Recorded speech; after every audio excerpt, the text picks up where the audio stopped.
Seperti yang kita tahu tajuk pada malam ini ya, Buluh Perindu. Ataupun anda nak cerita tentang bulu perindu pun boleh. Kemudian kita dengan tajuk Mani Gajah. Jangan pandang dari sudut negatif, kerana itu merupakan yang tahu saja tahu. Mani Gajah. Oh, Tuan Nai ada perkongsian ke?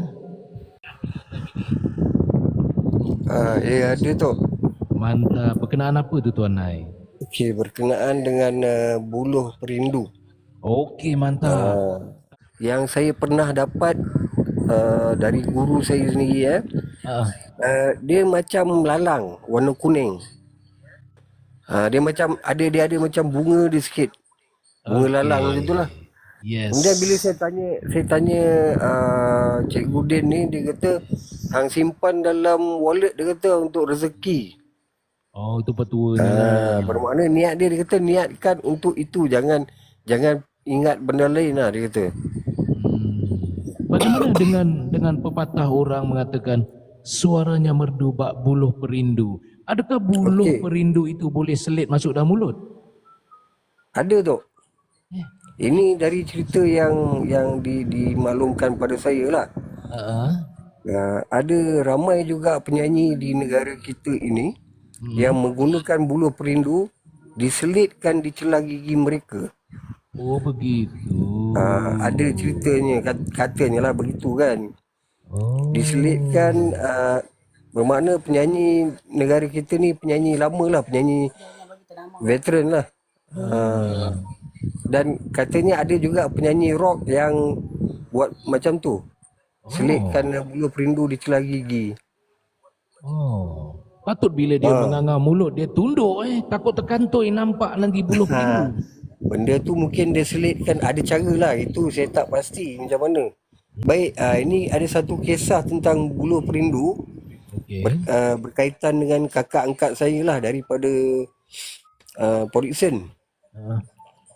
Kisahnya berlaku sekitar beberapa tahun lepas, semasa kami berada dalam satu kumpulan peminat seorang artis veteran lah. Okey, satu masa artis ni dia buat satu macam perjumpaan untuk peminat dia di satu kawasan di Selangor ni lah. Kawasan apa panggil, hutan simpan ataupun hutan Sungai Riadah lah di Selangor. Dan selepas katalah malam tu kami buat menyanyi ramai-ramai ke apa, duduk di chalet di situ. Esoknya sewaktu nak balik, cuma tinggal saya dengan kakak angkat saya ni yang masih belum keluar dari kawasan tu lagi. Jadi penjaga tempat itu secara kebetulan juga adalah orang daripada Kedah. Kami panggil dia Tok Mat lah. So waktu kami nak balik tu, dia panggil kami, Maisat dia kata. Dia ajak kami ke tempat yang dia tinggal berdekatan dengan chalet tu. Dia kata ada barang nak bagi, tunggu Ustaz, dia kata. Dia masuk dalam penginapan dia. Dia keluar dan dia bawa secekak tu buluh perindu secekak. Sebab tempat yang kami menginap ni memang betul-betul di dalam hutan dan memang kawasan orang asli. Jadinya dia bawa keluar secekak benda tu dan diberikan pada kakak angkat saya dan suami dia. Jadi Tok Mat ni kata simpan pila, dia kata kau buat ubat ke apa ke keluarga hampa, dia kata kan. Yang Tuan Nai dapat kemudian, tu buluhnya warna kuning ataupun warna hijau? Saya tak dapat. Tak, ini warna macam tadilah, warna macam kuning. Kuning coklat macam lalang gitu, kering warna dia. Okey. Ya betul. Macam lalang kering lah. Dia ada siap dia punya bunga apa sekali kan. Hmm. Okey, kemudiannya saya tak dapat. Jadi saya pun saja-sajalah buat-buat tanya pada Tok Mat tu. Tok Mat, takkan Tok Mat bagi kakak saya tak dapat. Tok Mat ni pandang saya macam nak telan. Lepas tu dia kata, hang bujang lagi, dia kata, tak boleh. Saya kata tak apalah. So kami pun balik ke destinasi masing-masing. Dan kakak angkat saya ini selepas beberapa hari, dia call saya. Dia kata, Nas, Kak dah patahkan sikit, dia kata, bagi kat abang hang, dia kata simpan. Yang selebihnya Kak simpan, yang ada separuh lagi, Kak bagi dekat anak simpan, dia kata. Tapi masalah bila anak simpan, dia kata, anak dia, menantu dan cucu-cucu dia habis semua sakit. Oi. Tu satu. Kemudian yang suami dia ni pula, dia macam bila dapat bulu perindu yang diberikan oleh kakak angkat saya ni, disimpan, dia jadi macam dia dapat mimpi tau, beberapa kali. Dia kata ada seorang wanita cantik tapi tidak berpakaian dalam mimpi dia itu, mengajak dia untuk berjalan masuk dalam hutan. Saya kata, berat tu Kak, saya kata kan.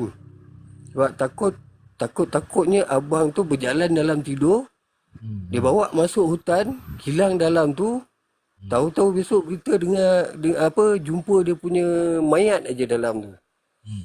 So saya kata, Kak ambil balik daripada abang, Kak ambil balik daripada anak, kita usaha untuk buang. Dia cerita pada saya dan dia juga cerita pada artis veteran tu lah, yang kami dah anggap macam abang angkat kami. So abang tu pun kata, betul, ambil balik, kita buang, dia kata. Jadi pada satu masa kami turun ke PD lah, saya dengan artis veteran ni turun ke PD, pergi rumah kakak tu. Masa tu jugalah kakak tu cerita pada kami, ada seorang kawan dia yang juga kawan kami yang tinggal di kawasan Seremban, pergi ke rumah dia dengan anak bongsu dia yang cacat. Jadi dia kata anak bongsu dia ni kami panggil adik. So adik ni cakap pada mama dia nak tidur sekejap. So kakak angkat saya kata, okey tak apa adik masuk dalam bilik anti, adik tidur dalam tu, dia kata. So dia pun masuklah dalam bilik kakak angkat saya ni dan tidur. Tengah nak tidur, tiba-tiba adik ni terjerit-jerit. So mama dia pun macam heran lah, kenapa pula anak aku ni. Lepas tu adik ni kata, mama nak balik. Kemudian dengan tak semena-mena mereka pun nak balik lah, masuk dalam kereta apa semua. Barulah si adik ini bercerita pada mama dia. Dia kata, mama, tadi masa adik nak tidur dalam bilik anti tu, dekat depan pintu bilik anti, dia kata ada satu lembaga hitam. Mata dia merah, dia tenung pada adik. Ini diceritakan balik oleh kakak angkat saya itulah. Saya cakap bermakna akak simpan benda tu memang jadi yang bukan-bukan lah kan. So memang patut kena buang lah benda tu. Jadi kami pun pergi ke rumah dia. Dia dah kumpulkan balik bulu-bulu perindu yang dia dah bagi suami dan anak dia tu. Abang angkat kami ni, artis tu, dia kata cari satu balang kaca, bubur garam, bubur lada hitam dalam tu, dan semua buluh-buluh perindu yang dia dapat tu masukkan ke dalam balang tersebut. Bacalah apa-apa yang boleh, ayat kursi ke apa.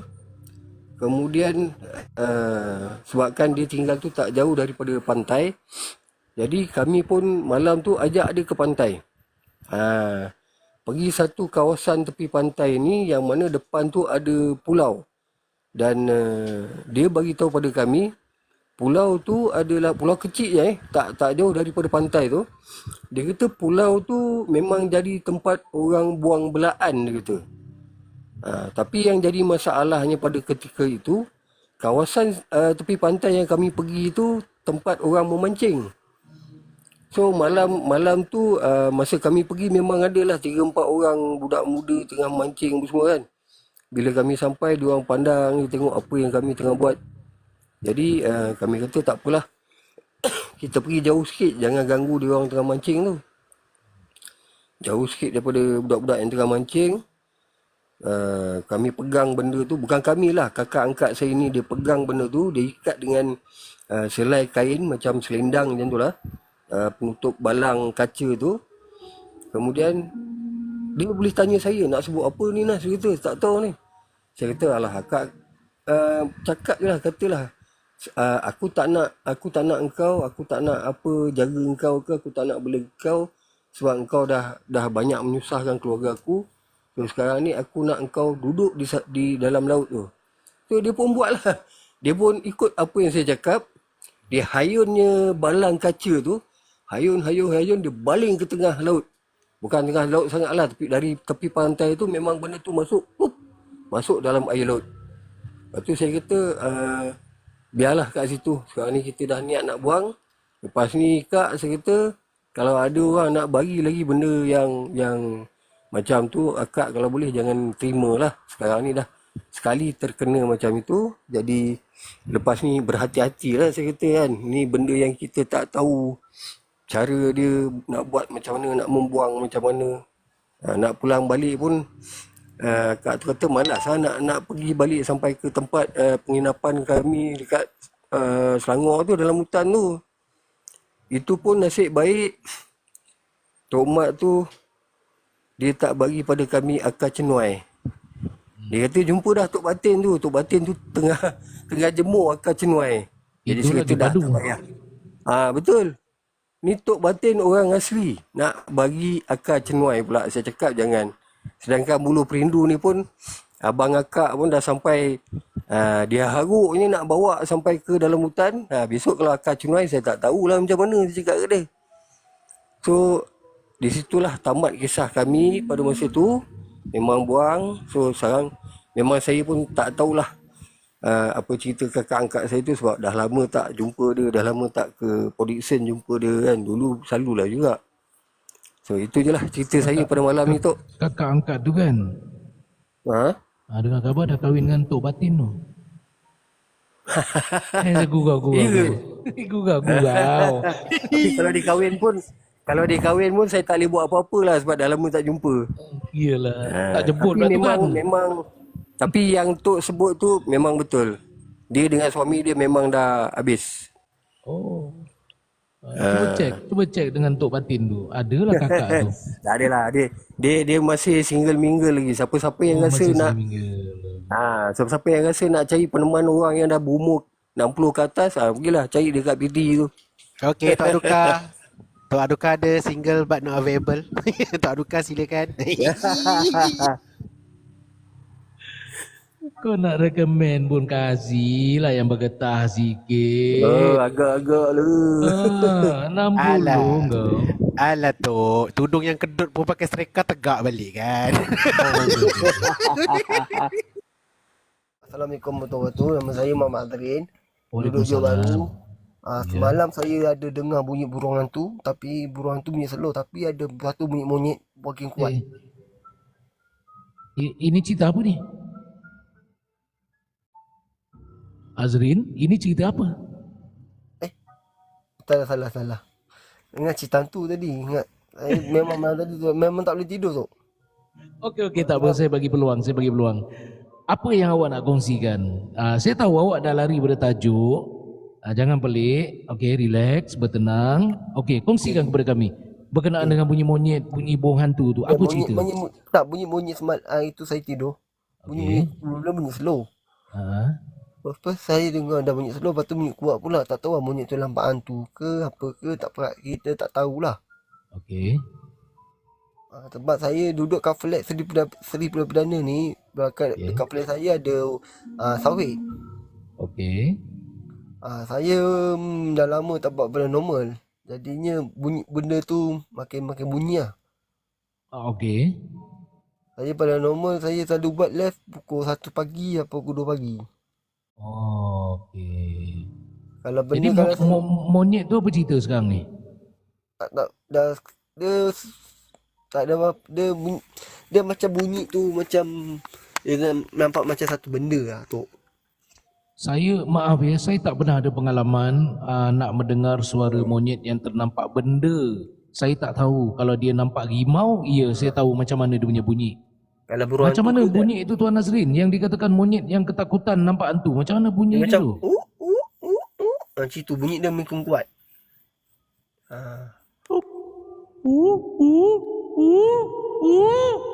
Macam tu ke? Ya macam gitu. Oh, dah rupa muka aku tadi aku tengok. Oh, macam gitu. Kalau Okey, macam faham, faham. kalau macam burung cari orang. Terkejut aku. Terkejut Dan. Kalau biasa kan kita dengan bunyi burung hantu kan dah biasa kan. Okey. Ini bunyi monyet tu makin malam saya nak tidur pukul 3 pagi. 2 pagi, 3 pagi, 4 pagi kadang-kadang bunyi makin kuat. Ya betul. Itu bunyi lotong ataupun bunyi Allah apa benda. Muka hitam, badan putih ke muka kalau muka putih macam hantu. Muka hitam dia punya bulu semua putih. Apa tu siamang ke apa nama dia? Lotong ataupun apa tu? Allah. Dia sama-sama lontong juga. Ungka. Yes. Ungka. Betul. Ungka memang bunyi macam tu. Sebab tu saya tahu menggayakannya. Ungka memang bunyi macam tu. Sebab saya ingat hari Jumaat, ingat hari Sabtu ni nak try masuk buat live kat belakang sawit saya ni, ingat nak try buat lah. Okey. Nak cari hantu lah. Kalau saya buat live, siapa nampak, komen. Cari hantu. Saya macam Serius. misteri lah, macam apa ni, panggil apa tu panggil tu? Paranormal. Paranormal. Dulu ni paranormal lain, ni saya paranormal Azrin paranormal. Kita nak buat paranormal. Azrin. Baik. Azrin, alang-alang ni boleh tak kongsikan sikit lah ya. Sepanjang awak mencari hantu, ya. Hantu apa yang awak jumpa depan-depan? Saya pernah jumpa lah. Dia macam hantu ni, orang panggil hantu gula-gula lah. Sebut je, pocong kan? Apa macam itu. Cuba sebut. Pocong. Okey, gentle. Okey, teruskan. Saya pernah nampak pocong tu sekali. Dekat pokok. Dekat sini ada satu pokok. Pokok akak cantik orang panggil lah. Jangan sebut kakak cantik, Pontianak sebut. Pontianak lah. Cuba Pontianak itu lah. Bagus. Okey, teruskan. Memang pokok tu memang dah lama. Ada orang cakap sini flat ni ada kena ganggu Pontianak ke apa, tak tahu lah. Pontianak lah kena ganggu. Macam orang kena ganggu, kena ketuk pintu malam. Benda tu pokok ni dah lama. Pokok dia tengah-tengah tu. Hutan ni dekat berhujung tu. Saya pernah jumpa. Yalah, ujung-ujung juga. Kat mana lokasinya tu? Dekat belakang kamu, dekat belakang sawit saya juga. Faham. Belakang bawah ada sawit. Sawit tu dia dekat area mana? Seri Perdana. Belakang flat. Flat Perdana nama dia? Seri Perdana. Seri Flat Perdana? Seri Perdana. Flat Seri Perdana kan? Seri Perdana. Flat Seri Pulai Perdana. Betul. Dekat area mana tu? Johor. Oh, patut tu orang tahu area Johor. Banyak hantu ya dekat Johor tu. Ya. Saya pernah jumpa 2 kali tau. 2 kali jumpa. Okay. Apa yang awak buat bila ternampak kemunculan pocong ataupun Pontianak tu? Saya tanya dia. Aku tak kacau kau jangan kacau aku. Fuh. Jadi aku nak cari, aku tak kacau kau jangan kacau aku. Cakap sudut terang. Biasa kita jumpa, kau jangan kacau aku. Kau nak kacau aku, kacau orang lain. Sebab ni, live ni kalau kau masuk live aku, orang akan nampak. Jadi macam itu tu. Ada soalan. Kenapa awak halau dia? Kan awak Bukan halau. awak... Bukan halau. Dia nak macam tu. Macam tu lah. Saya dah nampak pokok goyang tau. Okey. Pokok tu goyang makin kuat tau. Macam dia macam goyang. Lepas tu last sekali ada, tak tahulah siapa yang masuk belakang saya, tak tahu, tak perasan lah. Saya buat last sampai ke depan sikit. Macam lepas sawit rumah saya ni, sawit belakang sawit rumah saya ni. Okay. Masuk depan sikit, Lepas tu ada macam ada orang suluh lagi belakang. Tapi saya tak pernah belakang. Saya fokus depan saja. Fokus depan saja. Lepas tu last sekali nampak macam ada benda tau atas pokok tau. Macam burung. Tak tahu lah benda. Macam kain putih. Melintas atas pokok. Saya buat live. Benda tu orang lalu cakap nampak benda tu. Macam putih anak punya kain. Awak nampak ya? Saya nampak sendiri depan mata saya. Kain putih. Kemudian bila awak dah ternampak kain putih itu, kain pontianak itu, apa tindakan awak? Adakah awak marah dia atau awak cakap kau turun sekarang? Macam mana? Saya panggil dia turun sekarang. Panggil. Kita buat.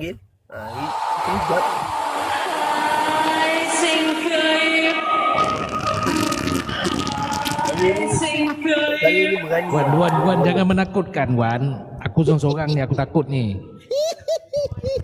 Saya nak dengar ni daripada Tuan Hazrin ni. Biar dia lanjutkan cerita. Saya agak terkejut. Kau turun sekarang wahai pontianak. Oi, saya tak berani buat macam tu Tuan Hazrin. Memang awak hebat. Teruskan. Lepas awak cakap, awak cakap kau turun sekarang. Apa dia kata? Depan aku nak tengok masalah aku. Lepas tu orang cakap, betul. Banyak komen. Yang komen tu berapa orang ni saya tak kira. Saya buat live, saya ni live 18 orang masuk live saya. Ramai 18 orang. Yes. La ilaha illallah, ramainya. Subhanallah. Masuk. Lepas tu orang cakap, dia komen nampak putih macam lampu pocong. Nampak kain putih. Nampak orang tengah berjalan. Tak. Yang awak suruh kau turun sekarang. Turun tu kain putih tu, putih anak Putih anak tu buat kain putih. Dia pegang kain putih. Badan memang dah putih semua. Dia kain putih tu dia pegang. Oh, pontianak tu. Dia pegang gini dia macam gini dia kibar macam gini tu apa saya tak nampak. Maksudnya dia goyang-goyangkan kain dia. Tangan macam itu. Saya panggil turun. Kau turun. Aku jumpa depan aku. Aku tak takut engkau lah. Awak cakap macam tu. Bila dia turun depan awak, awak pun, aku tak takut engkau lah. Macam gitu Masya Allah, hebatnya awak ni. Aku cakap dia, aku ada ilmu dalam dada aku. Kau rasa aku akan baca ayat aku akan kau kat situ juga. Kau jangan kacau aku tak kacau kau. Okey, Azrin, awak boleh kongsikan sedikit tak ayat apa yang awak pernah guna skibidi pula. Aku dah tengok komen aku ajar. Ayat apa yang awak guna ketika pontianak tu mencabar awak? Contoh, awak baca apa? Ayatnya, boleh share kepada kami tak? Ayatnya kita baca, kita buka isim. Kau datanglah kat aku. Buka apa? Isim. Okey, isim. Lepas tu nak baca apa yang nak jadi isim? Isim tu kita bacalah. Kau datang kat aku. Kau turun kat aku. Kau jangan nak nyorok kat aku. Kau muncul kat aku. Kau jangan nak nyorok ke mana-mana tempat. Kau muncul kat aku. Ada ayat Quran tak yang boleh dibaca untuk isim ni? Apa ayat nak dibaca? Ayat Quran ni kita baca macam Bismillah ke 2 kali ke. Bismillah 2 kali. Saya nak tulis. Bukan susah. Bukan senang ni. Bismillah 2 kali, baik. Lagi? Lepas tu kalau nak jumpa tu, kalau macam Bismillah 2 kali, lepas tu dia punya ayat dia macam A'udzubillah ke. A'udzubillah je ya? Bismillah 2 kali, A'udzubillah. Lagi? Lepas tu dengan last kali, nak betul-betul Huwallahu Ahad 3 kali. Huwallahu Ahad 3 kali. Bermakna kalau saya baca semua ni, confirm dia lari ke confirm dia datang kat saya? Dia kalau dia baca tu ayat-ayat yang kita baca tu, memang dia rapat kat kita. Okey. Bukan rapat lah. Macam benda ni, kita jarak macam 1 meter lah ke sana lah. Okey. Benda tu macam depan, contoh lah ni macam depan kita lah. Benda tu depan kita macam berdiri macam tiang lampu lah. Tegak. Benda tu tegak depan kita 1 meter? Gila lah. Okey, penting ni kena tulis ni. Bismillah, saya ulang ya. Apa yang awak cakap tadi? Kalau betul awak cakap betul ya? Ya. Yang pertama baca Innal hamda, betul? Ya, betul. Yang kedua baca Wa kuntu adud. Betul. Okey, betul. Yang ketiga last fi sabilillah. Itu betul. Oh, saya dah khatam dah. Alhamdulillah, terima kasih Tok Guru. Tapi kalau kita jumpa, kita jangan lari lah. InsyaAllah saya tak lagi, walaupun saya takut. Jangan lari. Mantap kau tengok YT aku, Masya Allah. Jangan lari. Mantap, mantap. Tapi betul tadi yang saya baca tu Tuan Nazrin, yang saya baca tadi mula-mula tu sampai nombor 3 betul ya? Nak si ulang balik ke takut salah? Betul, tak salahnya. Bermakna betul Yang pertama kuntum ta'malun, betul? Betul ya? Okey, yang kedua innama amruhu. Betul. Okey, yang ketiga wa qul ja'akum. Itu betul. Tak payah tengok buku lagi dah hafal lah. Jadi pendengar yang baik. Okey, ya. Buat live bila Tok? Apa dia? Live Tok Bugis lah. Buat live saya dah tak buat live lagi. Saya buat live di sini saja. Kalau di YT, di YouTube itu anda boleh tonton video-video yang lama ataupun video yang telah dirakam ketika live ini saya bagi separuh. Siapa dengan nama dengan Tok Bugis tu? Siapa nama dengan post-post? Long Syah. Long Syah. Long Syah memang selalu ikut lah. Kalau explore saja dia akan ikut. Kalau tak explore dia tak ikut lah. Kalau jumpa Long Syah, cakapkan salam Long Syah. Cakap dia. InsyaAllah. Dia ada dalam ni. Dia ada dalam ni sebenarnya. Ada dalam live ini. Ada dalam Long Syah. Baiklah Tuan Nazrin. Terima kasih banyak atas perkongsian ilmu. Kalau saya Perkongsian buat cerita. Tok masuk live saya ni. InsyaAllah. Tu Long Syah dah angkat tangan tu. Nampak? Cuba tengok. Long Syah angkat tangan. Masa Long Syah. Nanti PM boleh PM tepi. InsyaAllah. Okey Tuan Nazrin. Terima kasih banyak. Terima kasih. Alhamdulillah. Mohon halalkan ilmu yang diajar tadi ya. Okey. Terima kasih Tok. Alhamdulillah, sama-sama. Assalamualaikum. Matilah no, 3 kali ulang 3 kali betulnya.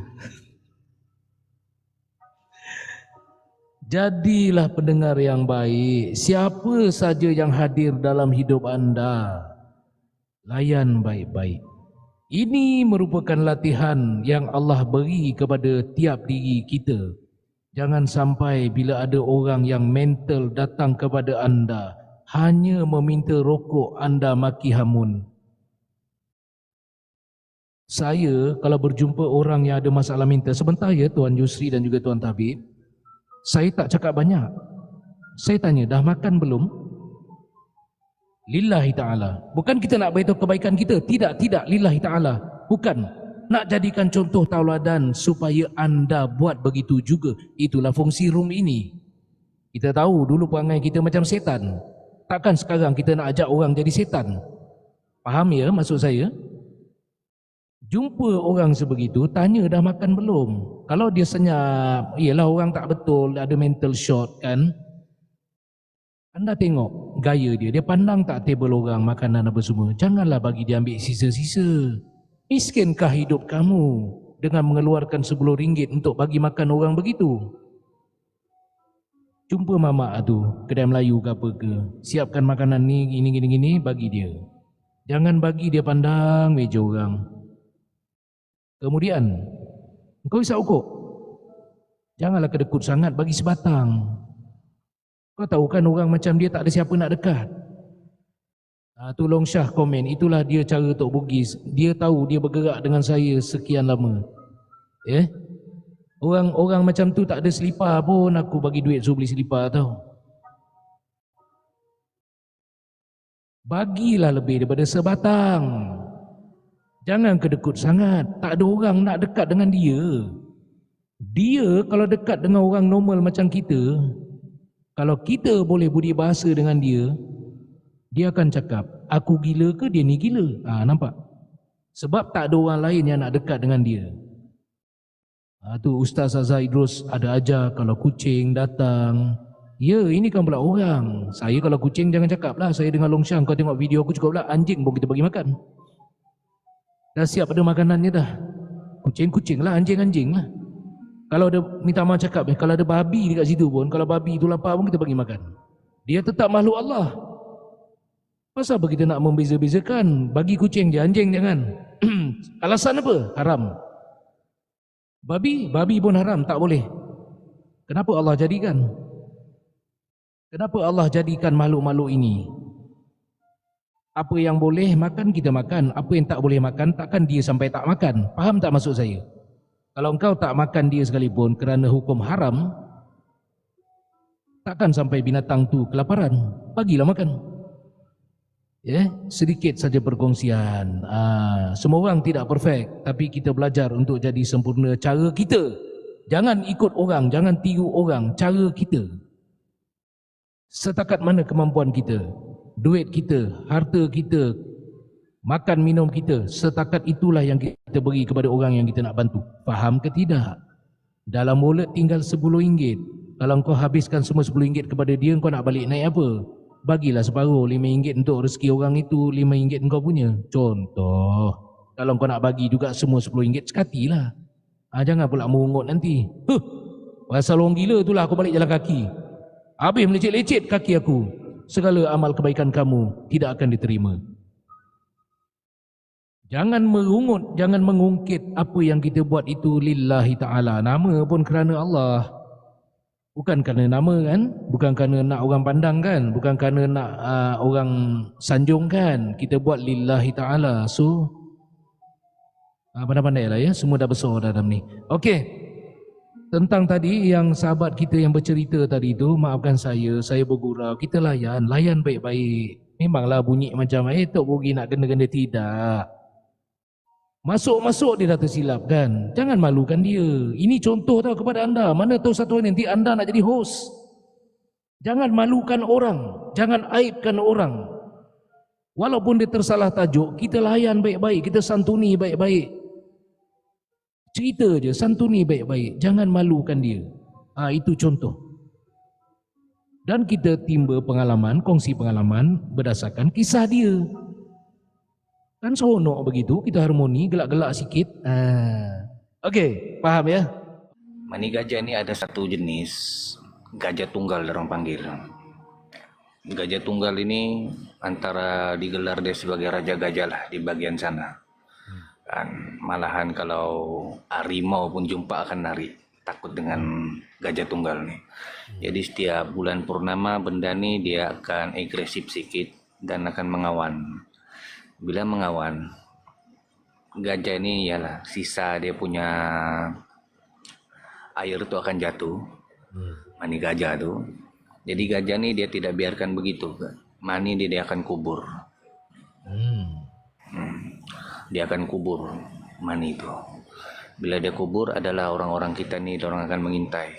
Orang-orang sanalah daripada yang saya dapat ni. Jadi lama kelamaan benda ni dia akan mengeras, dia akan menjadi fosil. Tidak semua gajah, tidak semua mani gajah menjadi keras. Hanya ada sebagian saja.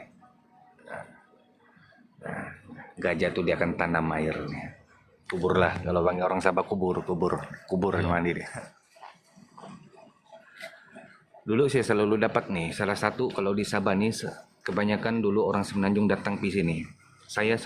Bukan saya bilang saya satu-satunya pegang benda itu original, tapi setakat kalau dulu 2013, 14 sampai 17 orang datang ramai dari baik guru-guru yang maupun orang-orang paranormal yang minat benda-benda mistik lah, cari mani gajah itu dengan saya. Saya supply lah lebih kurang. Harga dia itu memang lumayan juga. Dan saya sendiri buat, dia punya minyak, dia punya macam-macam kegunaan sebetulnya mani gajah ni. Sekarang lagi ada Tuan Tabib? Kalau sekarang tidak sudah. Tapi kalau kami berhubung boleh. Dulu dia selalu masuk Sabah. Guru nih. Dia hanya bagi dengan saya sejak. Diangkat, bawa di sini, dibagi, oke. Lepas itu kita jual. Lebih belian-belian dia itu kita bagilah di sana sumbangan untuk mendirikan dorong punya padepokan. Perguruan di sana. Kan, tapi dorong ini memang daripada... Oke, kalau mencela, maaf ya. Ya. Macam ada beberapa ketul lagi sama kau tu. Bagi master nanti ya. Boleh tunjuk tak? Tuan Tabib, boleh Ada tunjukkan beberapa sedikit? bentuk dalam kotak tu. Hari ini saya kira-kira mau pergi tempat mentua. Saya mau tunjuk itu juga salah satu mani Tahu gajah sudah. dengan bulu perindu. Saya ada bulu perindu satu plastik. Oh, Saya pun ada. Satu plastik 1 kilo punya. Tapi bukanlah berat dia 1 kilo, tapi plastik 1 kilo punya. Tapi yang saya nih mau Bulu tengok tu perindu yang emas mani gajah punya. dalam kotak tu, bah. Tapi kalau di rumah nih tiada, kita tidak ada simpan. Hanya pun barang-barang pusaka. Kalau yang keris-keris adalah yang itu jalan. Cincin-cincin lain ada. Kalau mani gajah kita simpan di sana. Saya ada 3 tempat kalau simpan barang-barang pusaka nih. Ada yang di Kudat, tempat saya. 1 kawan yang tukang pegang barang-barang pusaka saya. 2, ketiga di tempat mentua. Nah, kalau di rumah nih saya tidak simpan mani gajah tuh. Kalau cincin lain macam keris, itu ada. ada satu soalan. Benarkah bagi sesiapa yang pemegang atau penyimpan mani gajah, maka gajah akan datang ke rumahnya? Benar atau tidak dakwaan itu? Kalau saya belum pernah lagi lah gajah datang saya. Cuma saya pegang itu, saya mau ceritakan. Ini kan misterinya mani gajah nih kan, misterinya lah. Sebab dulu saya salah satu praktik tukang buat minyak-minyak pengasihan, baik untuk bulu perindu ataupun mani gajah. Tapi antara kaset-kaset yang paling besar, yang daya tariknya paling kuat, setakat yang saya buat dulu memang mani gajah. Makanya minyak itu kita namakan dia minyak penakluk sukma dengan minyak mahabbah. Nah, kalau di Indo dorong panggil minyak pelet lah. Kan. Mencelah sikit Tuan Tabib. Kalau kata Tuan Tabib masih mau menggunakan mani gajah, Kak Zan berani jamin yang ni memang ori sebab dia daripada Siam punya. Ni memang sempadan Siam. Sama juga. Banyak barang ori kalau mani gajah ni. Betul. Jadi Kak Zah dulu pernah berjanji dengan arwah bapa yang sekarang anak dia yang pegang. Bapa dia dah meninggal kan. Bapa dia cuma percayakan Kak Zah dengan suami aja. Lepas tu wallahualam sekarang Kak Zah tak tahu masih ada lagi kat anak dia, tapi Kak Zah rasa ada. Dia memang dia kata dia tak akan jadi banyak sebab memang macam Tuan Tabik cakap tadi, Kak Zah terlupa satu, bukan semua gajah mani gajah, bukan semua ekor gajah lah. Cuma ada satu gajah yang kat situ dan gajah-gajah yang lain semua akan surrounded dia. Dia macam tu. Betul kan? Minta maaf ya Kak Zah, saya nak menjelas sikit. Ya. Okey, mani gajah ni dianya bukan tertakluk kepada satu jenis sebenarnya. Dia ada 3 jenis kalau dikatakan mani gajah. Jadi Kak Zah kena pastikan yang mana satu jenis dia sebab ada yang jenis fosil, iaitu gajah-gajah lama yang diambil daripada tulang sumsum dia yang dah jadi keras tu. Yang di fosil tu. Yang kedua daripada gajah tunggal. Gajah tunggal ni jenis gajah yang besar yang hidup seorang-seorang. Yang jenis dia memang gajah yang raja gajah lah, memang tidak akan didekati oleh kumpulan-kumpulan gajah yang lain. Dan yang ketiga ni adalah daripada masa gajah tengah mengawan. Kena tahu yang mana satu. Sebab Ini dia yang ini Tok Kaiji. Apa yang Kak Zah diceritakan oleh arwah ni kan, gajah ni bukan gajah orang biasa sebab di situ dulu terletak salah sebuah macam penginapan raja daripada Siam dekat tanah yang dia duduk tu. Dan dia tunjuk pada Kak Zah dekat mana dia punya rumah, penginapan dia dulu. Dia tunjuk kat Kak Zah siap-siap tempat tu. Tapi memang terasa lah kalau Tuan Kaiji pergi pun dekat rumah dia, memang terasa. Dia buat rumah dia pun tak boleh siap. Rumah dia tu berapa kali buat tak boleh siap. Dan dia kali terakhir dia degil dia nak buat juga bagi siap. Dia jatuh tangga, jatuh sakit meninggal. Sebab dia jatuh tangga pada buat rumah dia. Dia memang tak boleh bikin rumah dekat tanah tu. Dia ndak juga, dia degil. Arwah Pak Cik ni memang dia tapi nampak dia memang lembut baik, tapi dia ada kedegilan dia sikit lah.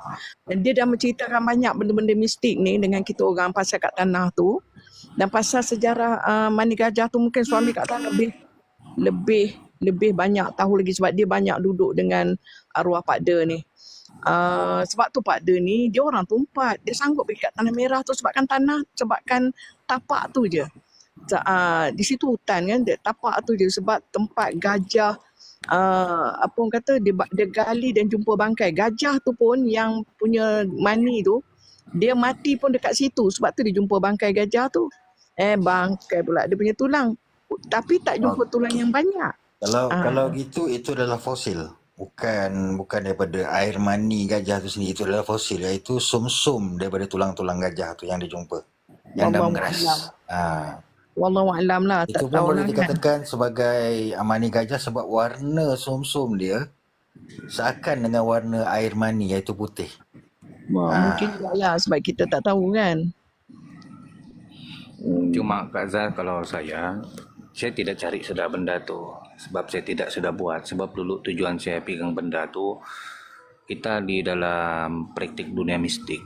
Jadi kita memang seni mau buat tuh, seni mau tahu, dan sampai mau buat. Sampai saya ikut bagaimana saran guru saya. Memang orang sudah tahu, yang orang-orang dalam mistik ni tahu. Dia bilang kalau untuk kita mau tahu Mani Gajah itu asli, kita kubur sedikit di tanah. Lepas itu kita bubulah makanan ayam di situ, ambil ayam, tengok dia patuk makanan tu. Kalau makanan tu habis, masih dia patuk, sampai dia akan jumpa Mani Gajah itu, berarti itu asli. Tapi banyak cara uji dia, bukan cara itu saja. Tapi saya sudah coba cara itu, memang terbukti. Kan? Tapi kalau kita tidak tanam, kita bubuh makanan ayam di situ, tabur, ayam patuk, habis makanan ayam itu akan lari. Begitu. Jadi saya hanya ada kemahiran dulu di dalam dunia itu lebih kepada daya pikat, daya pengasihan kita buat. Jadi kenapa saya cakap antara salah satu pengalaman saya berbanding antara minyak bulu perindu, Mani Gajah ataupun air mata duyung, yang paling hebat tuh bagi saya Mani Gajah. Sebab kita nampak dia punya respon sendiri. Lagi pula pembuatan dia itu bukan mudah lah kalau bagi saya, tapi tidak tahu setiap orang. Kalau versi yang cara saya buat, saya bagi tahu sedikit jalan, dan tidak pula kita bagi tahu mantranya. Versi saya buat tuh sendiri, benda tuh kalau kita buat sudah, kita akan ambil sedikit kan. Lepas itu kita akan campur dengan minyak kelapa tunggal. Kita cari, bagi saya kelapa tunggal ini mudah saya cari, sebab saya banyak link mistik. Orang-orang mistik senang saya jumpa kelapa itu. Begitu juga di tempat guru saya, dia pun sendiri ada. Itu ilmu dorang menurun daripada saya belajar. Begitu. Jadi bila sudah, kalaupun tidak ada, boleh juga kelapa hijau kadang-kadang dipakai. Yang tua lah minyak dia. Jadi kalau saya punya versi, dia memang makan masa lama, sebab bila kita sudah buat, kita akan letak lagi sedikit emas ataupun bubuk emas bagi makan di minyak tuh. Bukan istilah makan macam makan hantu lah, mau makin jin makan, tidak, dia hanya ramuan begitu. Lepas itu baru kita cari kapas yang dipanggil kapuk lah. Ada hari-hari tertentunya untuk kita mau cari yang dorong panggil kapas siluman nih. Ada orang bilang kapas siluman ini dia akan jatuh setiap hari Jumat gitu, dipanggil kapas siluman. Jadi ini kita bagi. Lepas itu barulah kita ritualkan dia, lalu kita tanam di dalam tanah mengikut masa 30 hari. Semakin lama maksimumnya selama 127 hari, itu maksimumnya. Kadang ada yang 2 bulan, 60 hari, ambil yang 127 hari. Selalunya kita akan buat maksimum dia lah gitu. Jadi bila orang guna, pandangan saya masa itu rata-rata memang respon feedback dia memang positif lah, ramai sambutan. Itu dulu yang kita buat benda tuh, baik dia untuk kebaikan, untuk keburukan, dia memang tetap ada efek buruk juga. Kita memang jual benda tuh untuk mengheratkan supaya orang jumpa bos, untuk aura kebebauan dia terbuka, aura pengasihan dia, mengeratkan hubungan suami istri kan. Tapi orang beli memang cakap begitu, tapi kita tidak tahu benda itu dia guna untuk kebaikan ke untuk kejahatan. Memang selalu kita dapat respon positif, lama-lama ada juga negatif dia. Jadi saya pilih berhenti untuk tidak buat benda itu. Mani gajah ni memang banyak sangat dia punya khasiat dia, dan banyak juga cara-cara dia, dan apa kata orang tu, dia punya mantra pun pelbagai. Dan petang kata pada waktu saya buat kajian mengenai mani gajah, saya ingatkan mani gajah permulaannya, saya ingatkan mani gajah ni adalah seperti air mani daripada gajah. Tapi apabila diselidik, apabila ditanya, apabila dikorek dan apabila melihat sendiri, dia ada perbezaan antara jenis-jenis mani gajah yang ditunjukkan, dan ada 3 kategori. Yang mana ditanam, yang mana jenis yang suka gajah single, dan juga yang tengah mengawan. Dan ketiga-tiganya ada risiko, tiga-tiganya ada mistik dia, dan tiga-tiganya ada dia punya kemampuan energi pada mani gajah itu sendiri. Tidak kesemuanya sama. Saya punya cerita sudah habis stok kg lagi lah uraikan. La ilaha illallah. Aduh. Tok kg kan tukang mengurai. Ayo. Bagi saya cerita saya sekadar itu. Okey, macam Tuan Tabib punya yang untuk mani gajah ni yang bagaimana? Maksud dia? Banyak penemuannya yang mana? Yang pada Tuan Tabib? Yang banyak dia tidak selalulah. Sebab guru itu bagi kalau dia antar dulu di sini kadang-kadang yang sampai ada yang 1 kilo lebih. Tapi kalau dihimpun-himpunkan kadang-kadang sampai ada 4-6 kilo lah yang dia bawa. Yang memang asli yang dikubur punya ni. Gajah tunggal. Itu yang daripada fosil lah tu. Kalau yang berjenis berkilo ni daripada fosil. Kalau yang biasa buat minyak ni, ini yang daripada gajah tengah mengawan. Ya, yang gajah tengah mengawan lah yang dia bawa tu selalu. Tapi itu kalau yang gajah mengawan punya ni tidaklah dia jenis sampai berkilo-kilo tu. Tidak. Dia biasa buat minyak. Dan nak ngambil gajah tengah mengawan ni pun nak kena tengok gajah, dan tak mudah nak ngambil sebenarnya. Ya, tidak mudah. Makanya orang guru orang Sulawesi ni dia cerita orang punya sanad keturunan, orang ada ilmu itulah untuk dia mengintai. Dia ni ke kaum Kubu gurunya? Kaum Apa Kubu Suku kaum Kubu ke gurunya? Nanti saya coba tanya suku dia. Cuba tanya. Sebab kebiasaannya kalau yang memburu mani gajah tengah mengawan ni, yang saya dah tulis lah, ini daripada suku kaum Kubu di Sulawesi. Sebab mereka memang pemburu mani gajah. Ya, dia punya rata-rata keturunan dia bilang memang memburu. Iya, betul. Mungkin yalah. Mungkin suku kaum Kubu. Mungkin. Tapi sekarang ni Tuan Tabib, gajah pun makin pupus. Sebab kami berhubung 2019. Masa lama. COVID itu kan tidak sudah dia pergi mengantar. Jadi sekarang pun lagi pula saya cakap saya tidak sudah mau benda tu. Saya tidak sudah buat praktik begitu. Tapi kemungkinan masih ada lah, wong alam lah kalau masih ada. Dia juga dia bagi tahu ataupun post-post di grup. Okey, untuk pengetahuan Tuan Tabib, suku kaum Kubu ni dia ada ladang gajah dia sendiri. Untuk memperoleh mani gajah tu, dia ada ladang gajah dia sendiri, dan perhimpunan gajah tu senang kata kalau ikut pada kita ni, dia ada ladang dia ada pemagaran ladang bagi suku pemeliharaan gajah ni. Dia orang ada sepanjang lebih kurang 50 hektar untuk gajah-gajah ni bergerak. Jadi dia orang boleh buat kawalan dekat situ, dan dia orang boleh pantau dan juga boleh tengok gajah mana yang akan membuat mengawan. Sebab dia orang ada simpan tarikh-tarikh dia. Itulah saya tanya dulu tu, macam mana bilang Ki boleh dapat saya cakap benda ni. Dia ni kan jarang gajah tunggal ni. Dia bilang adalah kalau kau ada masa kau ikutlah di tempat saya. Cuma kita ni mungkin dalam beberapa ada masa-masanya ada orang set kami tahulah, dia bilang sebab kami punya keturunan ini sudah kuat kan, kita punya leluhur kita tahu, tapi kita di hutan ni dia bilang lama sikit, kadang berminggu kita di situ untuk mengintai. Tapi dia bilang kau ikut baru kau paham, dia bilang. Tapi ndaklah juga saya ikut.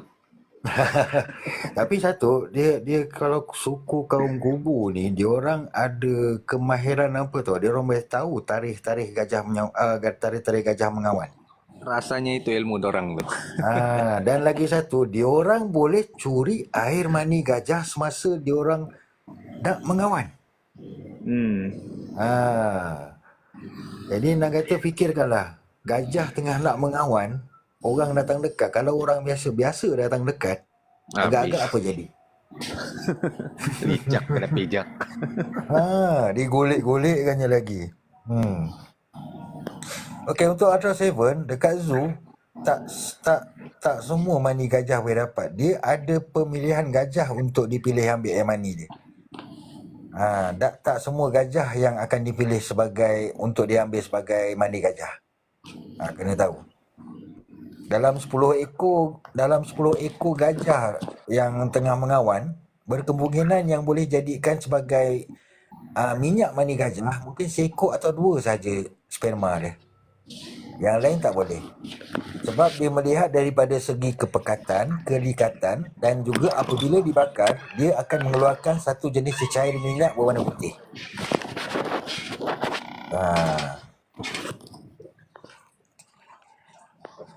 Jadi nak kena ni lah.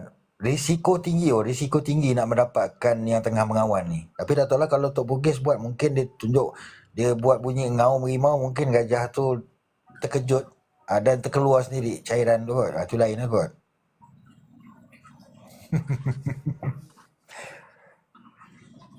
Belum sempat mengaum dah kena pijak dengan gajah tu, macam mana?